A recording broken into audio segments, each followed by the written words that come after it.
چھٹے امام کی حدیث ہے. کتنی چیزیں ہیں؟ مال، جمال، کمال.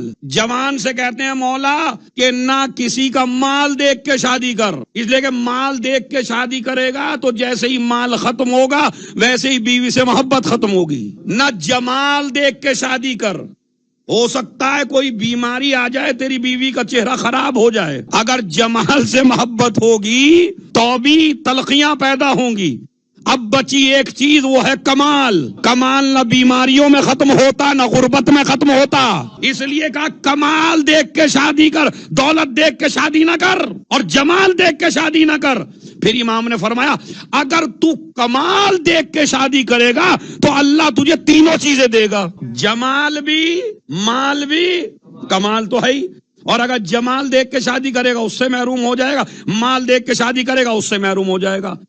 اب جب میں نے یہ بات پڑھی ایک جگہ تو ایک لڑکا آ گیا میرے پاس، کہنے لگے مولانا رسول اللہ کے بارے میں کیا خیال ہے؟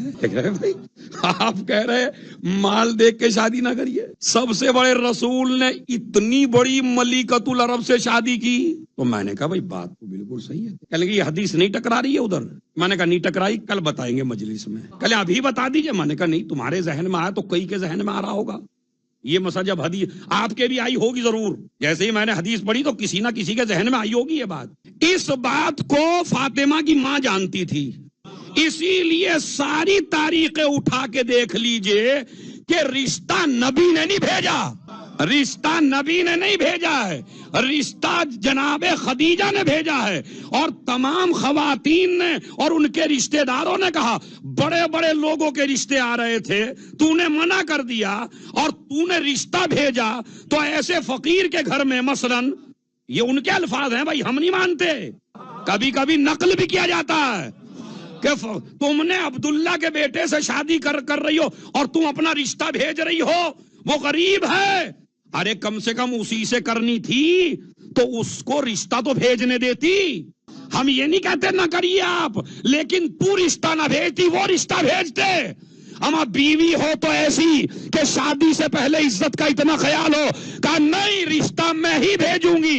اگر وہ رشتہ بھیجیں گے تو دنیا کہے گی دولت کے لالچ میں بھیجا ہے. دیکھیے بھائی میں ایک مثال آپ کو دے دوں، یہ کنواروں کے لیے بڑی اچھا نکتہ ہے. جن کی شادیاں ہو گئی وہ اس مرحلے سے گزر چکے ہیں، کنوارے. دیکھیں ابو لہب نہیں ہوا تھا جب تک غلط جگہ شادی نہ ہوئی.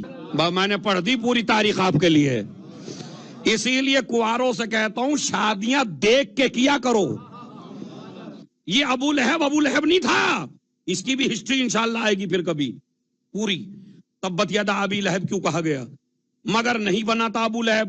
جس وقت اس کی کنیز نے خبر دی ہے نا، ابو لہب کی کنیز نے، کہ رسول اللہ مطلب تمہارے گھر میں بھتیجا پیدا ہوا عبداللہ کے یہاں، تو کہنے لگا جا میں نے تجھے راہ خدا میں آزاد کر، میں نے تجھے آزاد کر دیا.